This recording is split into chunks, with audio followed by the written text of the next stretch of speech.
Have you ever feel like you're not just one person, but a collection with different voices, desires, that even distinct personality living within your own mind? It's a profound thought, one that challenges our conventional understanding almost singular, monolithic self. Yet, for centuries, philosophers, mystics, and more recently, psychologists have grappled with the idea that our inner world is far more populated and complex than we often acknowledge. We are, in a very real sense, a multitude, a parliament of parallel selves, each with its own perspective, agenda, and even its own emotional landscape. Imagine your mind as a vast, bustling city. Within this city, there aren't just one or two inhabitants, but countless residents, each representing a different aspect of who you are. There's the confident, ambitious self that thrives in your professional life, the nurturing, empathetic self that cares for loved ones, the playful, spontaneous self that emerges during moments of joy, and perhaps even the shy, vulnerable self that retreats from the spotlight.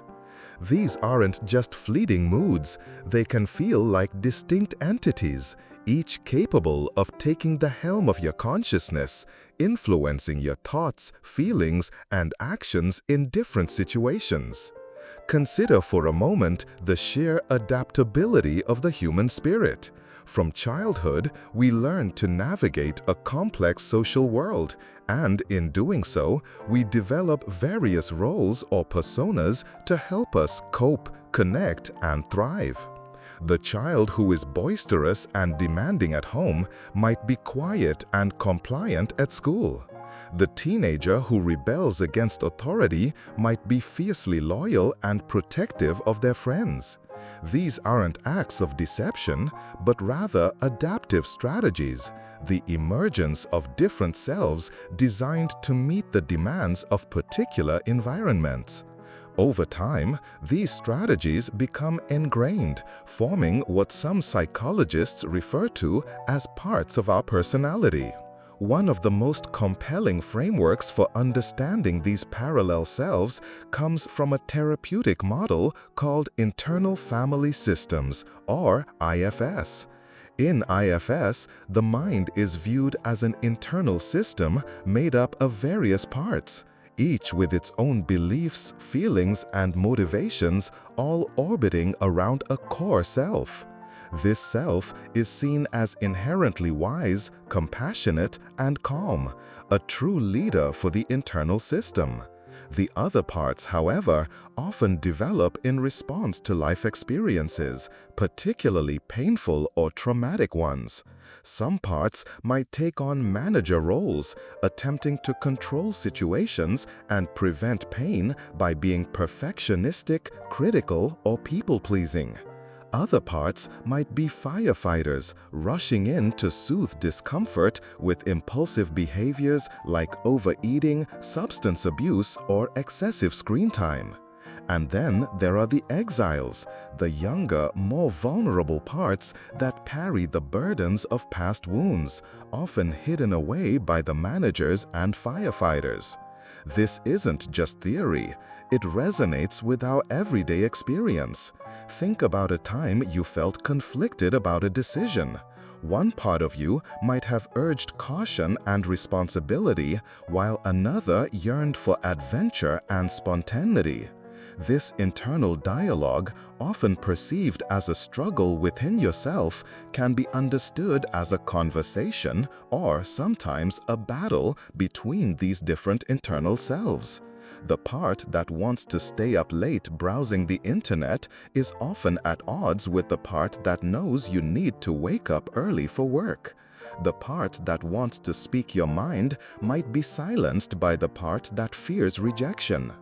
These parallel selves aren't necessarily a sign of dysfunction. They are a testament to the incredible complexity and resilience of the human psyche.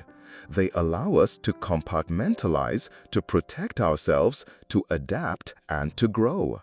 The self that mourns a loss is different from the self that celebrates a triumph, and both are essential. The self that engages in deep philosophical thought is distinct from the self that enjoys a silly joke, and both contribute to a rich inner life. Even in more extreme cases, such as dissociative identity disorder or DID, formerly known as multiple personality disorder, we see the starkest manifestation of distinct parallel selves. While DID is a complex and often painful condition, typically arising from severe repetitive trauma in childhood, it highlights the mind's profound capacity to create separate, fully formed personality states, each with its own memories, behaviors, and even physiological responses. This extreme example, though rare, serves as a powerful testament to the inherent potential within each of us for multifaceted selfhood, albeit usually in a much more integrated and less overt manner. Understanding these parallel selves can be incredibly liberating. It can foster self-compassion as we realize that the critical voice inside us isn't necessarily us, but a part that developed to protect us, perhaps by pushing us to achieve more or avoid failure. The anxious part isn't trying to sabotage us, it's trying to warn us of perceived danger. By recognizing these parts as distinct entities with positive intentions, even if their methods are sometimes unhelpful, we can begin to engage with them differently. Instead of fighting against these internal voices, we can learn to listen to them. What does the perfectionist truly fear? What does the procrastinator part need to feel safe or motivated? What message is the angry part trying to convey? By approaching these internal selves with curiosity and empathy, we can begin a process of internal negotiation and integration. The goal isn't to eliminate these parts, but to help them understand that the core self, with its inherent wisdom and compassion, is now capable of leading.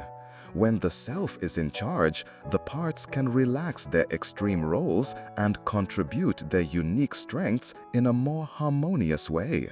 This journey of self-discovery, of mapping the internal landscape of our parallel selves, is a lifelong endeavor.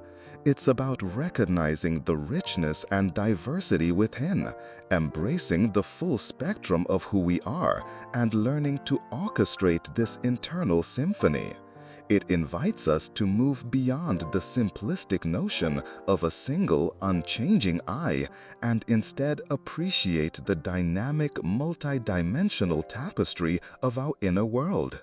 By doing so, we not only gain a deeper understanding of ourselves, but also unlock a profound capacity for healing, growth, and genuine self-mastery. The voices within are not a cacophony to be silenced, but a chorus waiting to be harmonized.